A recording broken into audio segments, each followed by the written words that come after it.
All right, well, now that the introduction video is all done with, let's dig in and start learning about Adobe Camera Raw and Bridge. First thing I need to do is I need to make sure that everybody has the software that's required for this course.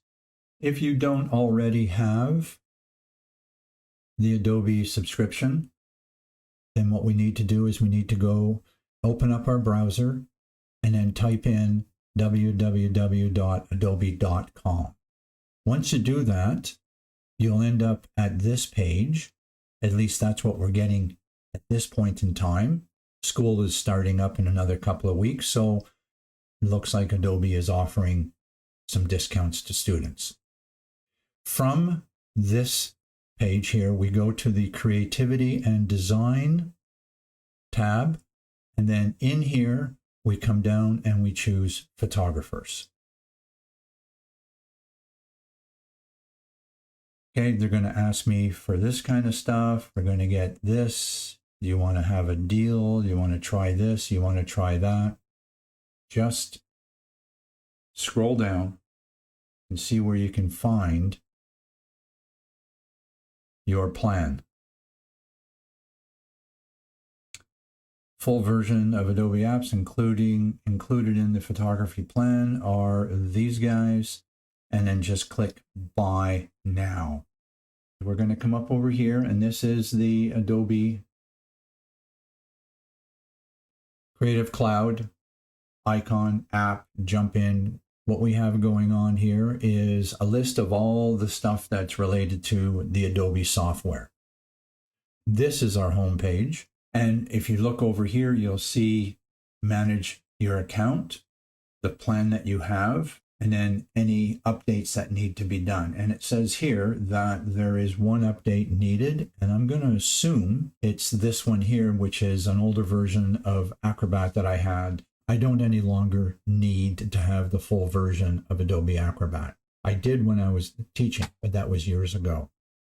So on the left-hand side, I'm going to click on Apps. This is going to take us and show us the apps that we actually get with the subscription. And you'll notice that we have Lightroom, and we can edit across the desktop, the mobile device, and on the web.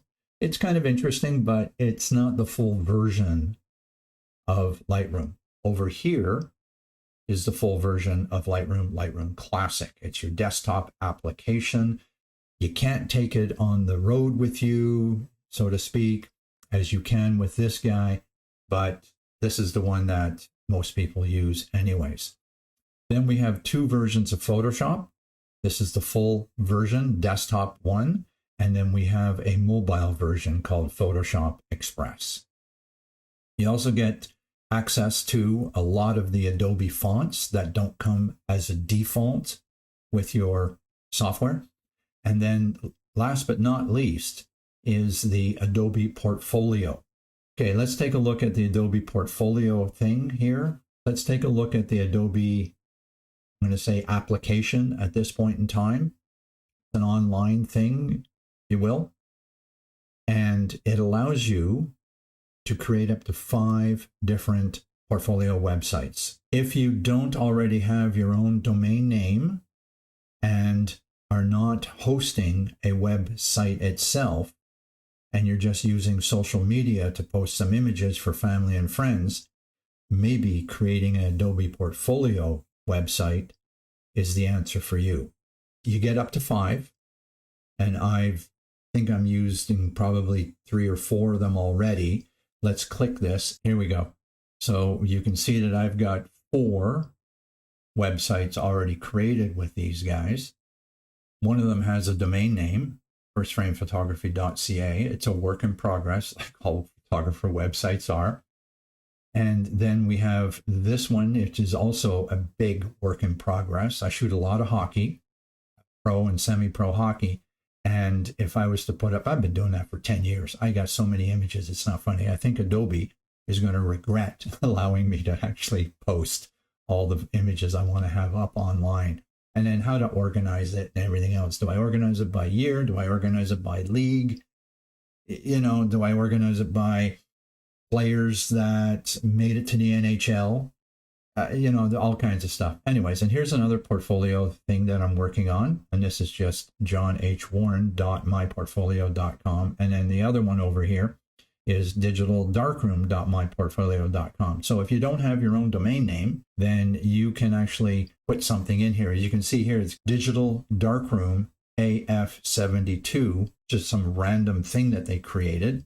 Believe I can come in and I can change that to something else as long as it hasn't already been taken by another person. So it's really easy to work with this, but it can be a little confusing in the beginning.